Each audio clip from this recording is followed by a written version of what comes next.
first of all, thanks for giving me the time to have a bit of a chat with you on the new segment that I've got is called Chewing the Fat. So basically, just if you can just tell me a little bit about yourself, what you do, what you like doing, things like that. Yeah, definitely, man. Well, thank you very much for having me on here. And yeah, man, let's definitely, like you said, chew the fat, right? Chew the fat. Yep, that's it. Awesome. Yeah, man. I play drums for Trivium, and I am originally from California, but I moved here to Florida in 2020. Which it's been great, just being able to get closer with the band. I've been playing with the band since 2016, the end of 2016. Yep. Okay. And yeah, man, my hobbies really are just at this point, when I'm not touring, I like to just hang out with my family, and I like to do like outside stuff too. I like to like go for a bike ride or a run. But I don't do that as much these days because having my daughter, she's actually going to be 2 in 2 days. So 2 days, well, yeah. yeah. So yeah, I mainly just spend time just hanging out with her, chasing her around, and yeah, just relaxing with my family because touring can be hectic sometimes. Yeah. What was the main reason you got into drumming? Is there any other instruments you played beforehand, or was just drumming from the start? For me, it was drumming from the start, but my family, like they all like on my dad's side at least, were musicians. They everything singers, guitar players, bass players, drummers. I had being around my cousin growing up. His name was Patrick. He played a little bit. And being surrounded, being around my dad a lot. He was always playing music, but I didn't really pick up on wanting to play until I was about 11 years old. And that was like because I was watching TV and there was a music video on for a song called Ocean Avenue by the band Yellowcard, and it just kept showing the drummer like doing fills, and I didn't understand what he was doing at all. I didn't know much about music except for I just was like, whatever he's doing is really cool. He's like doing something really fast with his hands and whipping his hair around. And I don't know what this is, but I want to do that. I knew at that moment, I was like, whatever he's doing, I'm going to teach myself how to do that because that's just awesome. And I think it was like the next day, I asked my dad if he could like set up his old drum set, the kit that he used to play when he was a kid, because it was just right in our garage. And he was like, yeah. And yeah, he showed me, what did he show me? He showed me just a basic kick snare beat, like similar to the song Billie Jean by Michael Jackson. And that was like pretty much the first song I ever learned how to play, just by him showing me those grooves. And that was really the reason why I chose drumming. I just saw someone do it and I wanted to do it really bad. Whatever it was he was doing, I was like, I'm going to get to that at some, Yeah, that's if cool. I'm hard enough. So that was really how it started. And then my dad just like kind of would always steer me in the right direction with like different drummers and stuff. Like I was really into like, the kind of more like punk and pop punk that was around at the time. And that was cool. My dad was totally like, yeah, keep doing that. But also here's this like Dave Weckl DVD, or here, check out Steve Smith or Dave Garibaldi, like all of like the greats that were like, from a totally different genre. So it was cool growing up, having my dad be there to kind of, like I said, steer me towards that way. Because a lot of the musicians my age at the time, they were just into one thing. They were like either really into the punk or the metal or whatever. But like, I was grateful that, at a young age, I started really getting into the other styles of drumming. Yeah, wow, that's cool. I can sort of see how that happened for you because I sort of got into drumming when I saw my first Iron Maiden DVD and I saw that a massive drum kit. Yeah. That he had and Clive Burr had, and then and then obviously Nico come up, and it sort of grew a little bit better, Yeah. and or bigger, sorry, bigger. And what was amazing for me was it sounded like he had two bass drums, but he only had the one, and he only uses the 1 foot, Yeah. which is that's pretty impressive. And I think I'll just keep my camera then. And so yeah, I can sort of see, you see something as a kid and you go, wow, that is really cool, and sort of sticks in you, and you just want to get into it. So I can certainly see how that goes. Yeah, man. It's like sometimes those things will stick with you really forever, and my next phase of drumming, when I started to get into like metal and heavy metal, Joey Jordison was my guy. Like that was the one that to me, I was like, yeah, there's a lot of like metal guys that are fast, but he was like groovy and fast and creative and fast, and also just had this like style and like charisma on stage that you didn't see a lot. And now, I still go back and I watch those videos that I grew up on watching Joey Jordison, because I'm like, man, like I'll even get inspired just by the energy that he had on stage every single night. And yeah, it's just like, even though that stuff was so long ago, it sticks with you to this day. Yeah, for sure. Yeah, 100%. So going back a little bit, so you joined Arkaik and Battlecross. Who was first? I joined Arkaik first. Arkaik was in 2012, and then I started playing with Battlecross in 2014. Right. Okay. Yeah. And what got you into those? Were you actively looking for somewhere to play, or did they reach out to you? How did you join up with those two? Well, Arkaik had originally reached out to me, but at the time I was doing like a lot of stuff that really wasn't metal for like a year. I took off of metal and I was just, yeah, like I said, doing other stuff.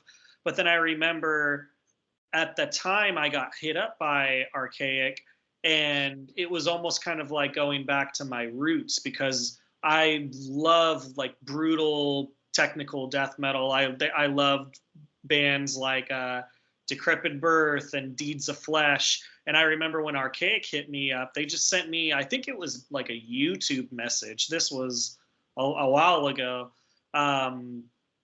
They just hit me up, and out of nowhere, they're like, yeah, we're a technical death metal band from Southern California, and we see you're in California, and we love your playing if you'd want to join. And I remember listening to the music and being like, man, this is like the stuff I grew up on. I love this style of death metal.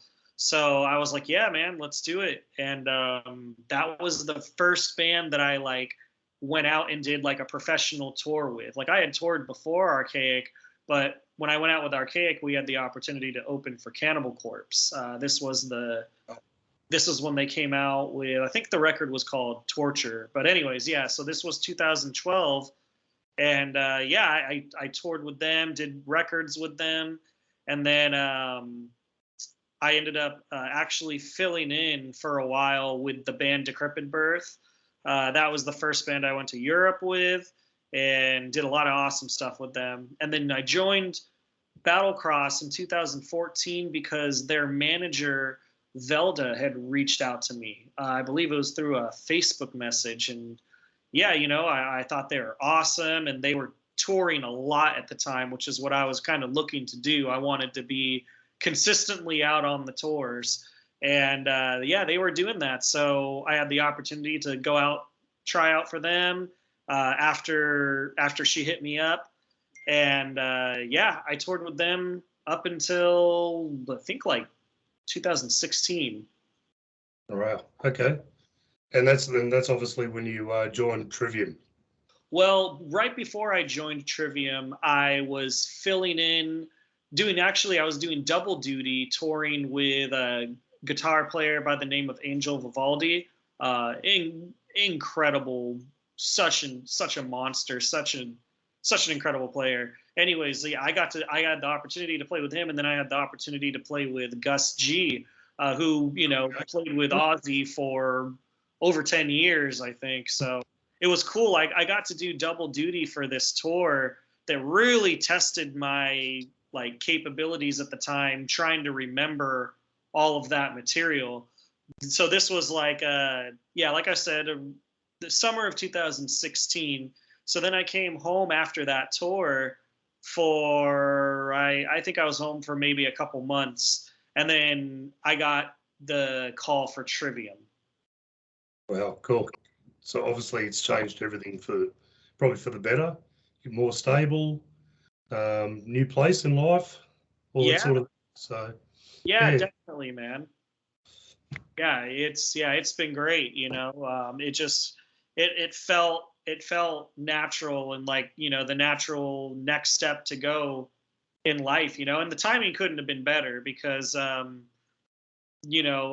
it just happened to be at a time where I was free, so like Trivium didn't have to worry on their end about like, oh, because like long story short, I guess they knew about me like a year or so before they reached out, but I was playing in Battlecross at the time, so I know how it is. Like, you don't want to be a band that's like trying to poach another musician from another band or anything, but like I said, luckily it worked out to where I got home from tour and had some time to be home, and then they hit me up and it was great. Ever since then, we did that first tour with me and the band. It was in Europe, and yeah, pretty much after that we've just been just going, man, just shows, festivals. What is it, 3 records in now with me in the picture, so I'm really stoked about all that.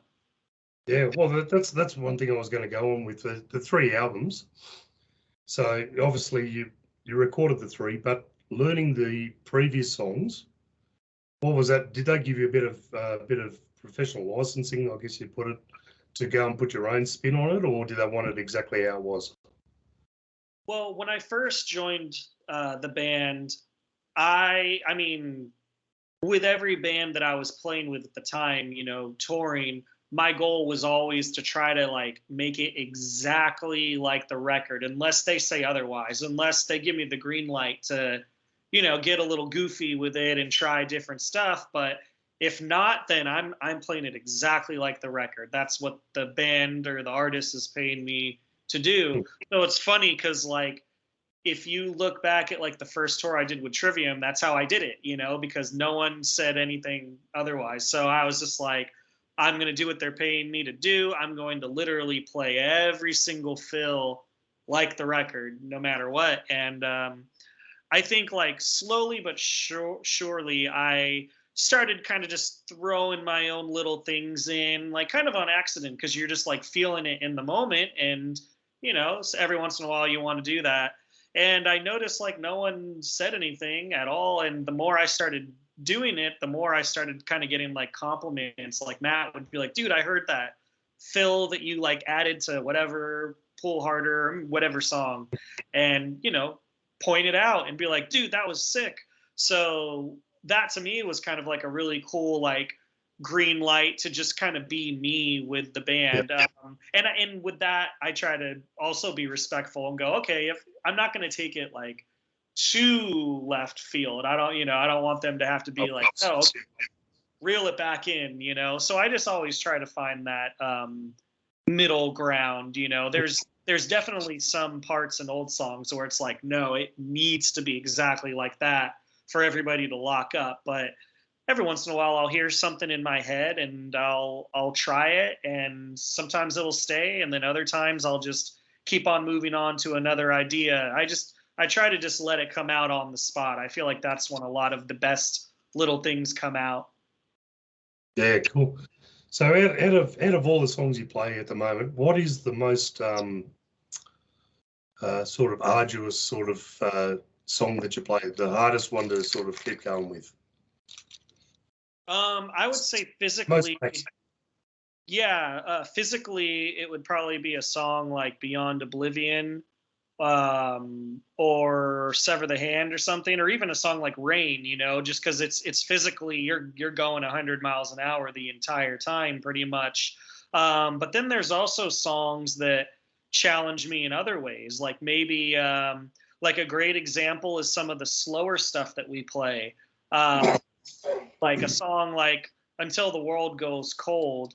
So a lot of people would think, oh, that's got to be the easiest song in the set because it's kind of more rock-ish, but it's one of the hardest in a different way, not because it's super fast and challenging, but I'm trying to challenge myself not to rush the beat, because we could be playing in front of a huge crowd of like 50 to 60,000 people, and we just ended the song Beyond Oblivion. I have to completely go from like third or fourth gear back to first gear and be able to cruise at, just a smooth pace through the song. Because the second you start, getting too nervous or excited, you start to rush those things. So it's just like it's a different challenge. And sometimes songs will start to feel more difficult that didn't before. A good example of that is No Way Back Just Through on this last tour. The first like month of the tour, excuse me, I felt great. But then the last like week of the tour, for some reason that song started feeling more and more difficult. Not even physically, but mentally for some reason. It just wasn't working out like it did in the beginning. So yeah, it's hard to say if it comes down to just one song that's challenging, because I feel like they all will throw their own challenges at me over time, if that makes sense. Yeah, it does. It does. Certainly does. Not to ramble too much, but just trying to make it make sense a little bit. No, it makes 100% sense. So, all right. So we'll get on to your setup. So you've just been signed with Tama, I've heard. Yes. Is that right? Yep. All right. So can you tell me about the setup? What's been happening with that? How that come about? And your skins, your drum types, your cymbals, all that sort of thing. Yeah, definitely. Yeah, I've been playing Tama drums pretty much since I joined Trivium. When the guys started talking to me about doing tours and stuff, they were like, "Well, what drums like would be your dream setup?" And I've always wanted to play Tama because a lot of my favorite drummers play Tama. Ronald Bruner Jr., Charlie Benante, like all of like the greats are all like Tama, So Lars, yeah, the list goes on and on. So anyways, yeah, I was like, yeah, let's see if maybe Tama would be interested. And I know Tama wanted to give it some time, but eventually they were like, yeah, let's do like an official deal. So I'm with them now, and I have a couple kits. I've got the European kit that I just played on the last Europe tour. That was a Tama Star Classic Maple with insane finish. I wish I knew the name of the finish, but I don't. It looks amazing though.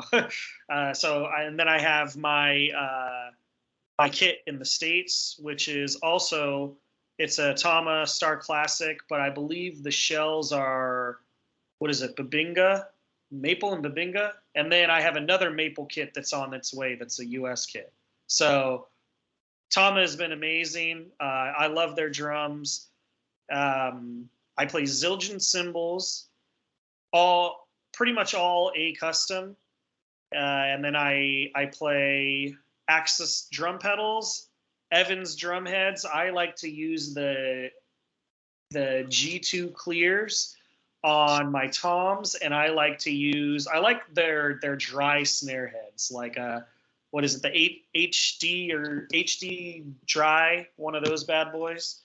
And yeah, that's pretty much my setup. A lot of people know me for splash work and bell work. So if anyone wants to know what I'm using, I am using a 8-inch splash, 8-inch A custom, and a 10-inch A custom. And the ride cymbals that I'm using are the 21-inch A custom mega bells. Those are the loudest rides on the planet, in my opinion, and that's what I always wanted in my sound. And then A custom crashes, A custom hi-hats, got a K custom China on my left, K Custom Hybrid, and then a 19-inch Ultra hand hammered China.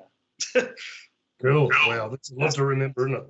Yeah. I'm still missing Awesome. stuff, but all good. Excellent. All right. So just for anyone who does watch this, what you give Scott drum lessons? Yes. Have you still got spots available? Oh, always, man. Yeah, even when I'm on tour, I'm pretty much like 24/7. Anybody that wants to sign up, it's just shoot me an email. It's alexbentlessons@gmail.com, and that's where I handle that business. Or I'm sorry, alexbentlessons@gmail.com. That's what it is. Sorry. I'll put the description in the comments. So I'll leave that there so people can contact you.